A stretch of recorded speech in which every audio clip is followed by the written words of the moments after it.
Fala galera, beleza? João aqui. E bom pessoal, na aula de hoje vou mostrar para vocês como a gente pode estar fazendo aí uma verificação de contato utilizando o Typebot com o NTN, né? E aí a gente vai estar utilizando aqui, pessoal, basicamente o Typebot, o NTN, a Evolution API e o banco de dados que eu vou estar utilizando é o MySQL, tá? Mas a lógica que eu vou utilizar aqui funciona para qualquer outro tipo de armazenamento que você tenha, seja ele uma planilha do Excel, seja ele num banco de dados do Postgres, seja ele no NocoDB, no Bazel, né? Enfim, qualquer plataforma, qualquer sistema que você tenha, onde vai ter três colunas, que é o ID, o nome e o número, você consegue fazer essa validação e verificação, tá bom? Então, basicamente, o que vai estar para download aí para você está gratuito é esse fluxo aqui, né, do Typebot.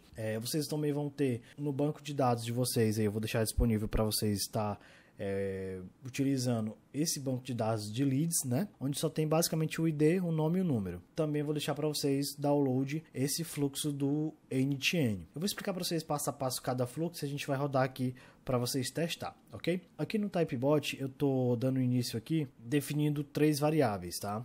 No caso o remote de ID, que é o número completo do usuário, né, do contato que tá falando com o nosso bot. Tô definindo o post name, então essas duas variáveis aqui, ela pega o nome e o número do usuário, ok? Só que aí aqui a gente tem uma terceira variável que eu defini como WhatsApp. Essa variável ela vai pegar o número do contato que está falando com o nosso bot e ele vai pegar basicamente apenas o número, né? Porque não sei se vocês sabem, utilizando a Evolution API, quando você pega o remote de ID, ele vem completo, né? Ele vem um número do contato mais o @s.whatsapp, ele vem completo, né? Um número com ID. Então a gente precisa apenas do número do contato, então a gente faz esse corte, né? E pegando apenas o número aqui.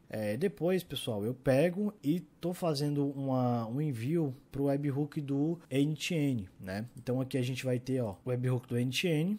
Então aqui eu estou passando no body, eu estou passando o nome, a variável do nome e a variável do número, ok? Então feito isso, ele vem aqui para o NTN. Aqui no NTN no webhook ele vai pegar essas variáveis, vai consultar no MySQL, tá? Então aqui no NTN eu tenho um node onde conecto o meu banco de dados do MySQL, coloco na operação do select, seleciono a tabela de leads e eu vou fazer uma verificação aqui, tá? Eu vou pegar a coluna de número e vou verificar se o número que tem lá no banco de dados é igual ao número que está sendo passado na variável. Se existir, né?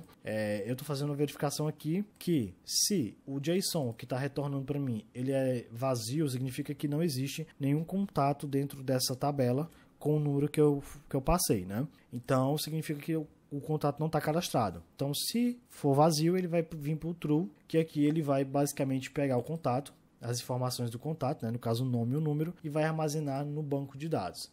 E vai retornar para mim, no caso para o usuário, né, o contato cadastrado no banco de dados. Se o contato já estiver no banco de dados, ele vai vir para essa segunda linha aqui de fluxo, onde ele vai retornar para mim que o contato já está no banco de dados, tá? Então, feito isso, voltando aqui para o nosso Typebot, eu vou pegar esse retorno, né? Então, eu estou pegando o retorno aqui, retorno do webhook, e estou verificando. Se o retorno do webhook significa que o contato já está no banco de dados, ele vai vir para esse fluxo aqui. Se o retorno do webhook significa que o contato cadastrado no banco de dados significa que o contato não estava e eu cadastrei, tá? Então aqui, se o contato já estiver cadastrado, ele vai informar que os dados do contato já estão no banco de dados. Se não, ele vai retornar que não estava cadastrado, mas a partir do momento já vai estar cadastrado. Esse aqui é um fluxo bem simples, tá?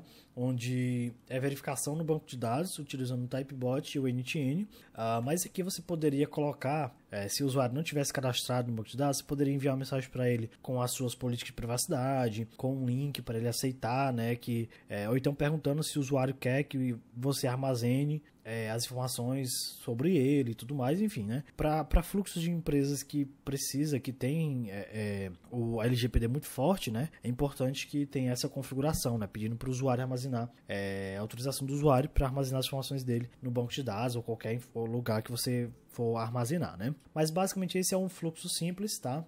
Então aqui a gente tem esse fluxo, aqui a gente vai ter basicamente o fluxo do NTN, ele já está ativo aqui, e aqui minha tabela do banco de dados. Então a partir desse momento, quando eu vim aqui e o usuário mandar uma mensagem, qualquer mensagem que seja, eu não coloquei nenhuma restrição de mensagem referente para ativação do bot. Mas se o usuário vir aqui Se o usuário mandar uma mensagem oi, ele vai fazer esse fluxo e vai retornar para o usuário já. Ó. Tudo bem? Você não está cadastrado no nosso sistema, mas não se preocupe. A partir de agora, seus dados já constam no nosso banco de dados. Então, se eu vir aqui no meu banco de dados, já está aqui as informações, no caso o ID, o nome e o número. Aqui no NTN, se eu vir em execuções, ele rodou o nosso fluxo aqui, né? Então, ele pegou as informações, verificou no SQL, retornou vazio, então ele cadastrou dentro da minha tabela, tá bom? Agora vamos fazer novamente a mesma coisa, só que agora mandando uma mensagem novamente, ele vai retornar dizendo que o usuário já está cadastrado no banco de dados. Então vamos botar aqui novamente, sei lá. Vamos ver o que ele vai retornar.